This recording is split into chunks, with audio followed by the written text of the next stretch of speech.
Well, let's get Yeah. into the good music here. So thank you for taking a minute out today. I appreciate it. Thank you for having me on the show, Joe. Yeah, you bet. So before we get into exits, I want to know first and foremost, living Yeah. through this pandemic was quite a thing. It rearranged so many things, especially for musicians. How Yeah. much of surviving and living through that time period has reverberated into what you're doing today and possibly being an influence on the new album? Um, a lot of the tunes were written. Normally, I write an album every couple of years. Yeah. And this time around, my last one was 2020. This is 2025, and pandemic had something to do with it. I did manage to finish that album, my last one, but it was tougher, especially if you're playing live. Obviously, that was tough. But the new one, that the exits, the one that's out now, I had a lot of time to reflect and get into something that was different. I try not to make the same album twice. So it really helped me creative wise, staying at home. And I usually practice quite a bit. Like I practice 2 hours a day, regardless, and sometimes three or four. Even at my age, I still practice a lot. So it gave me more time to be at home and let it be a little bit more creative for sure. Creative is the biggest word. Try Yeah. to do something different. I know every musician says that. Oh, I want to be unique or whatever, but I'm trying to do something that's a little bit different than the normal. Well, and that's the question I ask with musicians. Like each successive record, what are you going for? Is it a snapshot in time? Is it an evolution? Is it another creative step? Is it doing it in a way that hasn't been done before? Kind of an amalgamation of all of that, or, you know, That's exactly what it is. I'm yeah, trying to do something that I haven't done personally and myself. And like the first listeners listening to this album, they had a hard time trying to pick what does it sound like. They didn't really know what it sounded like. They're trying to like, oh, is it this? It's a jazz trio, but they couldn't. They had a hard time really pinpointing it down. And there's a lot of traditional moments in it where it's traditional jazz, but there's a lot of moments that are a little edgy, and like different timing signatures and so forth. And sometimes the guitar playing could get a little bit crazy at times, I guess. But um, that's what I was looking for. I like the explosiveness. It was live off the floor, and that's what I like. so what are you ultimately hoping the listener gets from this specific album? I hope they get the freedom and just to listen to something that's a little different than your regular, like jazz trio albums. That's what I'm hoping. They'll get even a little bit and say, oh, that's kind of interesting. Because there are still elements that will attach you to a traditional sort of sense. But there's a lot of elements too that kind of takes you off to a different path. And I just hope, they like the path that they're on or listening to. So take me back to the beginnings of your life in Greece. How did Sure. music, the guitar, and more specifically jazz become your destiny? With me, I came over from Greece when I was 4. I didn't really start getting music until about 9 or 10. My father, he enrolled me in classical piano, so I was in classical piano, doing a lot of the classical stuff, learning how to read music and so forth. But then when I was like 13, 14, I kind of switched over to guitar. And my dad, I was very lucky because my dad, he was not a huge, I mean, he was a film actor over in Greece. So, I mean, he didn't really do anything, major, did a lot of student stuff. But what he did was he let me follow what I wanted to do instead of, saying, you know what, go get a job, do this and that.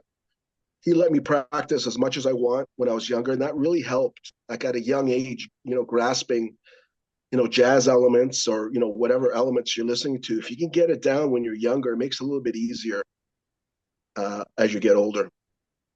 But I had a lot of support from my dad. That's the thing, Yeah. because he knows what it was like to be an artist. Sure. What about musicians? Who was really swaying you and influencing the voice you would eventually get on your instrument? Originally, okay, when it was Eric Clapton, Jimi Hendrix when it was rock, and then I listened to Miles Davis in a silent way. That was the big one for me. Yeah. And I was teaching guitar at the time. I was 17, and the drummer, great drummer, Bob Wright, he owned a school. And he goes, "Man, you got to start getting into jazz." I said, "Okay," because he was a great jazz drummer. And so he put it on. At first, I was going, "Whoa, what's going on here?" Like I didn't know. I'm used to like 1, 4, 5 blues progressions, some blues scales. Then as you start listening to it, it's amazing what they can do over like one chord vamps. It's like they go in all these different directions rather than just playing in one scale and just limiting yourself. It kind of made it, limitless. Oh, look what's happening here. Oh, you can do this over here. You can do that over there. And that's what kind of changed me. Then from there, I started to get into, guys like John McLaughlin. I like John McLaughlin. And then, a little bit Joe Pass, and got into that a little bit later too. And Bill Evans was huge in my influence. Ornette Coleman was huge. I love Ornette Coleman. John Coltrane, of course, and Parker. But yeah, I do. Yeah, there's certain periods like that. Bill Evans and Jim Hall album, Undercurrent. Yeah. Yeah. Yeah. One of my favorites. Joe, I listened to that album every day for 3 years. Wow. I loved it. So it really started to get my bases in there, how it works, right? Like way two people can encompass so much, how musical, like Bill Evans and like Jim Hall, it was just amazing. But that kind of opened up my um, the way I look at playing chords and their voicings, which is very important. You got so many voicings that you can play in a certain, one chord can have a bunch of voicings. That can make all the difference. Just that one little, note that you sharpened or flattened, and all of a sudden it's like something else has opened up. It's amazing So how you can listen to the same album for 3 years and it I will did. still recreate this Yeah. Groundhog Day every day. That's the Yeah. beauty of music, man, because there's certain things you can't do that with, but with music, it'll just open up. I mean, I still think about Kind of Blue, about that initial dung, just that whole thing, how it cascades out. And Yeah. sometimes I've gotten to a point where I've listened to it enough, I look at the animals in the house and try to see how they're reacting and how their heads are turning. And it's just amazing how you can just weave together an infinite set of themes that will go into the music. Absolutely. Because at the bottom of the line, I know a lot of people who listen to jazz, they seem to be kind of musicians themselves. And I get it. When I hear from friends who are not musicians, when they listen to jazz, it can get a little much for them. Um, but you try to bridge the gap a little bit, give them something that you can entice all listeners in, regardless if they're musicians or they're just audiophiles, just like to listen to music, right? Yeah. I think about that line in Pulp Fiction where they were like, "You're either an Elvis man or you're a Beatles man." And I think about that sometimes with music. I'm kind of an anomaly because I'm not a musician, but I love jazz. And I've thought Yeah, maybe you're more into a blues mindset versus a jazz mindset, Because yeah, I because get to it. because to me as a non-musician jazz just calms me down, and I know it's Yeah, intricate, I know there's a lot going on, and to most yeah, people it may seem cacophonous, but to me it's a yeah. lullaby that always makes me feel that first feeling that Kind of Blue gave me. That's exactly it, and that's what it should do. It should, you know, uh, create emotions with you that well up, and that's why you want to listen to it again. Yeah. That's the whole thing. And the great thing about actually is, doing jazz stuff. I noticed this album and the albums I've done before is that, especially this one here, because there's a lot of improvisation going on. That I might even listen to it like again, and I'll go, wait, I forgot about that part that I did with the drummer, even if it was for 3 seconds or 4 seconds. That little part went, oh my God, that's pretty good. I was, you still pick up on things even listening to it numerous times. And I think that's, for me, that's a big plus. Yeah. The one thing that's very key, I mean, recordings are huge, but the live experience is also seminal for people. What was the Yes. first live jazz show that you saw that blew you away, that made you think I want to do that one day? I'll tell you a story. It's a little sad too, but I just turned, because I live in Hamilton, I went to see Jaco Pastorius. I think, maybe 20. It was the Delma Combo in Toronto. And I seen him the year before. I think it was in 83. And he was playing a bigger place, but this time around, they had put him in a smaller place. And so the small Alma Combo was more of a club, holds a couple hundred people. I remember, sitting there, waiting there. I had front row seats. I was all excited. I think I was the youngest guy there probably at the time. And Jocko comes up to me. right? He comes up and he wasn't doing that great at that time. He had his own demons, I'm sure, his own issues. And I remember he was like 6'5", and I'm a big guy. I'm 6 foot. He just towered over me. He Yeah. sits down at my table and we just start talking away, like he was, it was just, I was talking away like we're old friends almost. Like, and he came inside with me, right? Because I Yeah. wasn't pestering him about people. They were pestering about, oh, what kind of strings you use, what kind of amps you use, what kind of this that you use.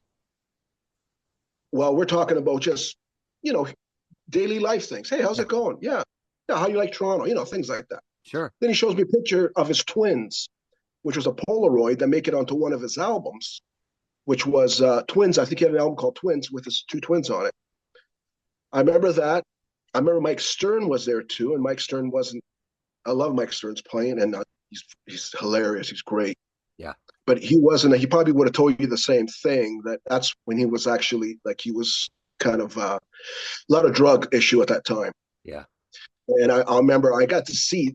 That's my experience. I say, oh my God, this is like what a jazz club would have been Yeah. like seeing Charlie Parker looking for, smack, Yeah. like in the 40s, right? I'm going, whoa, here it is, Yeah. right? There it is. And poor Mike, I remember to this day, I'll never forget this. He's wearing two dress shoes, and the one dress shoe, the sole had given up. So you can see his socks and toes underneath. Yeah. Yeah, that's how he's walking around. Wow. And that's my experience. That's like in a club, Yeah. seeing those guys, Jocko, incredible, right? Yeah. So, and Mike too, like they're all great. And Cameron Denard on drums too. Yeah, it was pretty awesome. That was my first experience. I kind of like that one because some of the other ones I seen were more like in bigger places, Sure.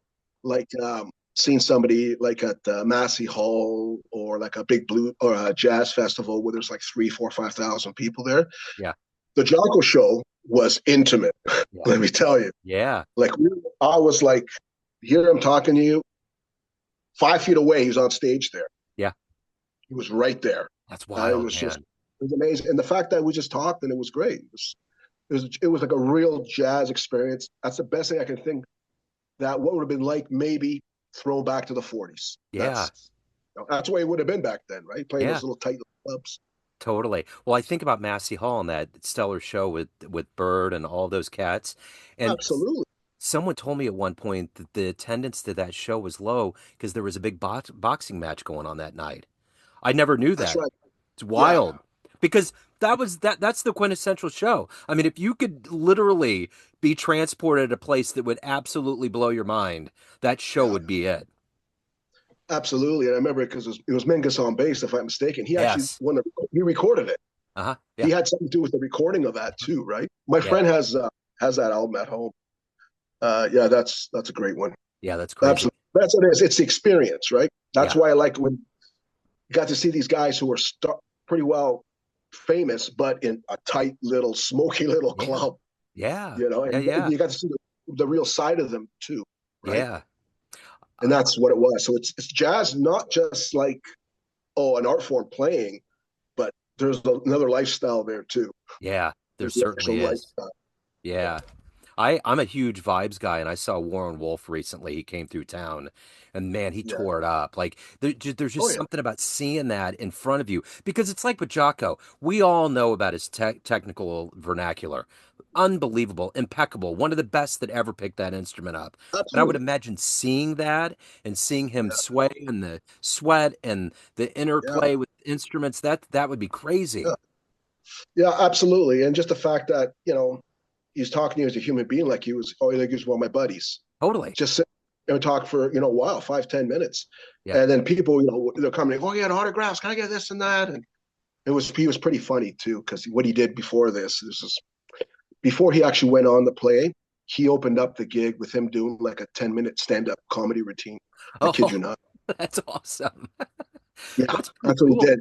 And I remember some of it was funny and some of it was, we're kind of looking around going, okay, when is the show going to start? You feel a little nervous, right? Yeah, And yeah, it was great. that's It was the cool. experience. Yeah, And, it was the experience of seeing, legends like that yeah, in yeah, that club, yeah. right? So that's a big jazz experience for me. When I saw Bill Frisell live, Yeah. I that blew me away. The way he plucks, have you seen him live? The way he plucks the strings? It's Yes. wild, Yeah. man. But anyways, I'm just thinking about those moments when you catch it live. I would have never known that. But I was out there, I was like, he's gonna rip those strings off of that board. But he Yeah. didn't, and it was so cool the way it reverberated, and he would just kind of let it like fan out into the crowd. No, it's excellent because you get to a certain point where you get your tech, you develop technique. Yeah, With me, like even though I play a Strat, I know like some people kind of looking down on, oh, why you're playing a Strat, doing jazz stuff. Yeah, but my Strat's not set up like a regular Strat. I yeah, have 12, 50 gauge flat wound traditional jazz strings that go in those arch tops. yeah, That's what's on there. And when I play over the first pickup. So over here to give it more of a bluesier sound or a jazzier, bassier tone, right? That's why some people on the album go, "What kind of guitar are you using?" I thought I was using the ES 335 or whatever. I said, "No, it's a Strat." But because it has been modified because yeah, it changes. But saying that, it's the same thing. Your technique has a lot to do with it too yeah, when you're playing, right?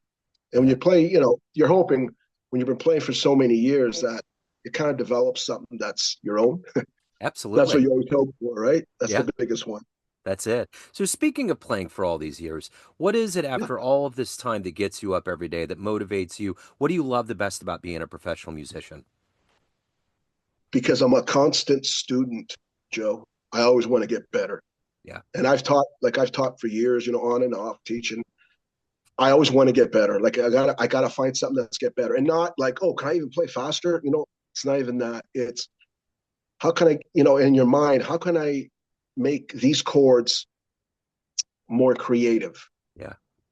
Yeah. How can I make myself learn more and and explore more? Yeah, I can't stand for myself, just sitting, there's certain players who are just, oh, it's the same. They sounded just the same when they're 21 as they did when they're 55. Yeah. Yeah. Basically the same. Couple little notes here and there. No, I like to explore, but I make a point of doing that because I got, if I start playing the stuff that I'm good at over and over, then it's like, okay, what are we doing here, right? Yeah. I want to play the stuff that I'm not good at. Yeah. That's what I want to do. Yeah. So you're in a position where you've seen, Jacko, and you've seen all of these other musicians. You've been on stages, you've played Yeah. for a long time. What do you ultimately want to impart on students about being a musician, about being in the world, being in the jazz community? What is that for you? Just you have to listen. Um, Listen and try. And I know this is a hard thing to say, and maybe it takes time. You have to listen and try to create something that's unique to yourself. That's what I say. And another thing for me is back to the humanity thing. I know this may sound corny, but I like when people are nice to people. Yeah. Yeah. Just something a little bit that, believe it or not, your everyday life, what you do, that could help you in your musical playing, Yeah. in your progression. Yep. Because it opens you up and it gives you the karma. That's another thing too. But that's what I think. I think that everybody should try to get somewhere to their own voice. I know there's a million, Instagram guitar players that play and and they're good. They're playing that stuff. But I think you got to find at a certain point, you want to be you. Yeah. It's funny you mentioned listening. Everybody that I've ever interviewed that played with Miles Davis, like John McLaughlin, they Yeah, always say that the thing about Miles that people don't realize is that he was an yeah, impeccable listener. 100%, He just 100%. honed in, and that was the reason why he had the Miles look, which is big on YouTube. You'll see that. It's because Yeah, he's just there and he's taking it in, and there's something to be said. And I think the older you get on this planet, I think it's really good to acquire that ability to just yeah. listen, to hear what's going on. Well, that's the whole thing, right? Like for this album here, I used two different trios Yeah. because I couldn't use the same trio because they're busy touring, and so that's what I had to do, and it still worked fine, and Yeah. everything sounded good because I knew the sound that I wanted, and the players were obviously gifted enough to provide that sound. That's important too. and it just worked out. So with the guitar, you could have picked any genre to go into. So my question to you is this: why jazz? Why do you love jazz? Well, it's always there for me. It's the freedom. That's the biggest thing. You can do whatever you want almost, you know, and it's so challenging, you know. Hey, when you're playing over this here, hitting the right chord tones, or and sometimes maybe not hitting the right chord tone, it seems to work too. Sometimes mistakes work. Um, but that's the whole thing. It's very challenging. It's so evolving. And like I mean, I did rock too when I was younger. Like I played with the drummer from Blue Oyster Cult, Albert Bouchard. We did a Yeah. few gigs together, right? And I was kind of in and out, did a little bit of rock, but it was mostly jazz, doing mostly the jazz. And I did a lot of this avant-garde classical music. I released a few albums out on that. Um, but yeah, but the last few albums have been basically jazz, right? Like I had Jerry Goodman from Havishny Orchestra. He Yeah. played on my Night Manager album. Yeah. So he was on like 7 tracks with that. Yeah. And Gonzalo Rubalcaba played on 1 track on that album too, song 21. Yeah. So it's good to experience all these different type of players too. Yeah. So that's what it is. That's what I like about jazz. It's like it's always evolving, and I have to keep getting better at what I'm presenting. I want to keep getting better at it. So let me ask you this. We get off the call here, a time machine pulls up, and you can go back in the history of time and see one performance. It can be jazz, it can be rock, but what would be one cat you would have loved to have caught live? Oh, I would have loved to seen. I probably would love to see probably John Coltrane. Yeah. I'd love to see John. I got to see Ornette Coleman, which was a great show. Yeah. I'd love to see John Coltrane. Parker would have been great. That Yeah. would have been probably a great. It would have been, probably kind of chaotic in those little clubs, and Yeah. everybody's looking for smack. Yeah. Right. The And ticket would and have been, but the experience would have been amazing, yeah. right? And just with Bird being late and just all of that, Yeah. you never know. I remember seeing Radiohead years ago and they were all like, Oh, it's all about the way Tommy work. Whatever mood he's in is going to sway it. And he happened to be yeah, in a good mood and it was a good yeah, show. So I can exactly, imagine. Yeah. exactly. That's exactly it, right? So, Yeah.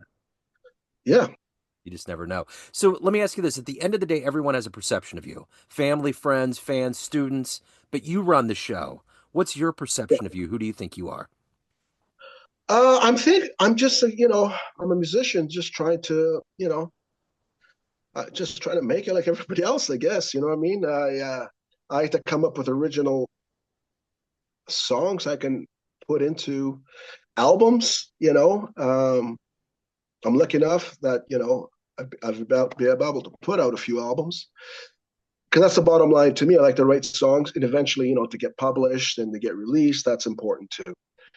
So what people, for me, and another thing too, I know this is probably the fourth time I said it, it's just, be nice to your fellow human too. Yeah. That's a big thing for me. Even a little, hey, how are you? Just being polite. Yeah. Yep. I believe in that, right? 100%. So talk to me a little bit about live shows. How are you rolling out exits? Um, Yeah, best not places bad. to get it to. Yeah, I did a show just in not too long ago. It was a couple Saturdays ago.